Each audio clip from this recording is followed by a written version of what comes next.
Hi, I'm Walt Henley, Director of Marketing for Watch Know. We're making a series of videos on how to improve your experience on the Watch Know website. Today we're talking about the Kodak Zi-8 camera. It is a digital handheld video camera. It has several unique features, and this is why we chose this camera to help you. It has a digital format which allows you to shoot in different resolutions. It has a lithium-ion battery, but most importantly, this camera does have an external microphone pickup. This allows you to walk around your classroom or on a field trip and pick up better sound than you would with the normal standard internal microphone. And now Adrian will take you step by step on how to set up and to use this camera. Hi, I'm Adrian with Watch Know, and I'm here to show you how to set up and use your Kodak Zi-8 camera, and also how to install and make edits on a movie using your ArcSoft media impression software. The Kodak Zi-8, as you may notice, is very similar to some other cameras, such as the Flip.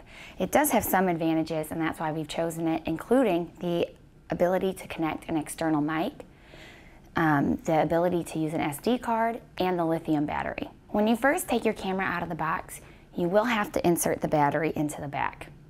The cable to charge your camera is inserted into the side, and then you can insert the USB port directly into your computer, or you can insert it into the AC adapter and plug it into the wall.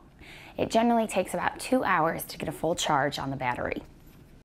For anyone who is using this internationally, you are able to remove the faceplate on the adapter and order a new one from Kodak if you're using a different outlet. Directly beneath the power button is your SD card slot. While there is a small amount of internal memory on the camera, it will only give you a few minutes of shooting time, so you need to use a standard SD card. Your SD card pops in and out as it would on any other camera. Today for this demo we're using a 4 GB card.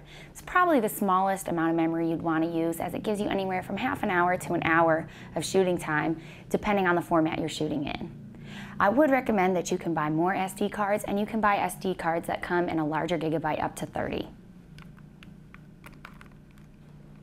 This is your HDMI cable. If you have a TV that does have an HDMI connection, you'll plug this end into your TV and the other into your camera. This will give you the best resolution on your playback, and it will also carry your audio. If your TV does not have an HDMI connection, you can use the standard AV cable that's included. The white and yellow ports will plug into your TV, while the black one will plug into the side of your camera right next to the HDMI port. Your power button is located in the top left-hand side of your camera. When you turn it on, it should light up. If you've just taken your camera out of your box, the first time when you turn it on, it will ask you to set the date and time. If you ever need to adjust the date and time, you can access it through the settings menu. To get to the settings menu, you press the settings button. In your settings menu, you can adjust the date and time. You can also set your region for television playback. If you're in North America, you'll want it on NTSC. If you're abroad, you may need to change it to PAL. You can adjust your brightness, volume, and your microphone volume and settings. The EIS allows you to turn image stabilization on or off. I would recommend turning it on and leaving it on. This camera also is able to do face recognition. Again, I would recommend turning it on and leaving that on as well. The next option allows you to format your SD cards. If you ever get a new SD card and need to format it to your camera, all you have to do is select Format. Finally, your information button allows you to see how much internal memory you have. For more detailed information, you can check out Kodak's website or look inside your user manual that came with the camera. By pushing the camera button, it brings you into your recording mode. While in this mode, you can select the format of your picture.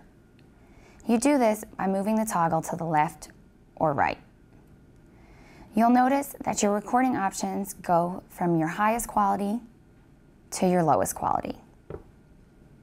1080p is your highest resolution.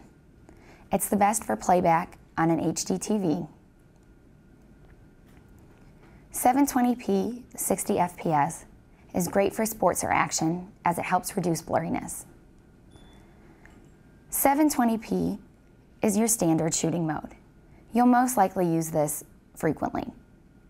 WVGA has a lower quality, but it does allow you more space on your memory card. Finally, the camera button allows you to use this recorder as a still camera and to take snapshot pictures. Additionally, when you bring up this menu, it will show you next to the clock how much time you have to record in each mode. You'll notice that you get more recording time in a lower quality as opposed to in a higher quality. As I've mentioned, 720p is a great default setting. It is still in an HD format, although since it is a lower resolution, it will not take up as much space on your SD card. Additionally, most videos that you are watching on the web, such as on YouTube or WatchNo, are recorded in a 720p format. Also, keep in mind that while you may record something in a higher format, such as 1080, when you do upload it to a hosting site, it may not play it back in that resolution. Once you've selected the resolution you'd like to film in, to begin recording, you simply press the red button. When you finish recording, you press it again to stop. While in your recording mode, you do have the ability to zoom in and out. You do this by toggling the button up to zoom in or down to zoom out. However, we do recommend that unless absolutely necessary, you don't use the zoom in this way, as it will degrade your image quality. Instead, if possible, you should try to move the camera closer or farther away from your object. The last button we have over here allows you to enter playback mode. When you press it, it will bring you to your videos and your images. You can scroll through these by moving left to right. If you press the playback button again, it will bring you into your grid view, so you can more easily maneuver between your images. When you've found one that you'd like to view, simply select it using the red button.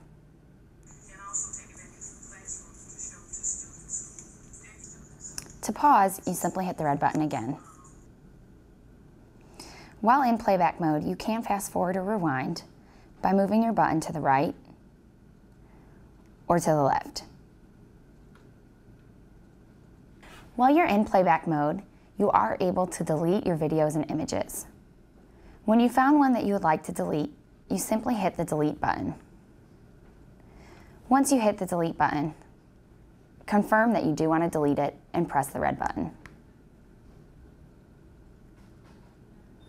If you accidentally hit this button and do not want to delete it, select this button with the X.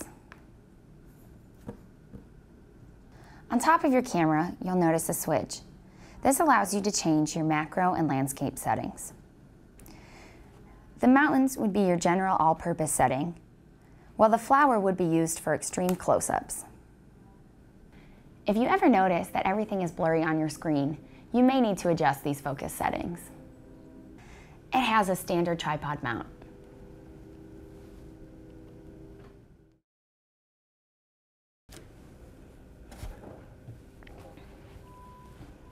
As we mentioned before, one of the advantages of this camera is its capabilities to use an external mic. This is an example of an inexpensive wireless microphone that you can purchase and use. The transmitter will be hooked up to the person who you would like to record speaking, while the receiver will be plugged into the camera. The jack is on the side near your charger and your HDMI and AV cable port. Most microphones should have a standard jack similar to that on a headphone. Now that you've connected your external microphone, you should test it out to determine whether the audio input is too loud or too quiet. If it is, you may need to go into your settings menu and adjust your audio input settings. Now that you're in your settings menu, you can adjust the volume level of your microphone. Your USB port is located at the bottom of your camera. This will allow you to import all of your photos and video. The Kodak Zi-8 comes preloaded with a very basic editing software called ArcSoft Media Impressions. The first time you plug your camera into your laptop or desktop, it should bring up a prompt to install ArcSoft Media Impression software. If it doesn't, you can go to your computer and select the ArcSoft SW device. This will bring up the setup wizard to install your software. At the end of the install process, it will prompt you to also install QuickTime, which you will need to use this editing software. We encourage you to be bold in creating new educational videos and posting them on watchknow.org. We look forward to seeing what you create. On behalf of WatchKnow, thank you for watching, and also check back for other videos on how to improve your WatchKnow experience, including video editing and video production.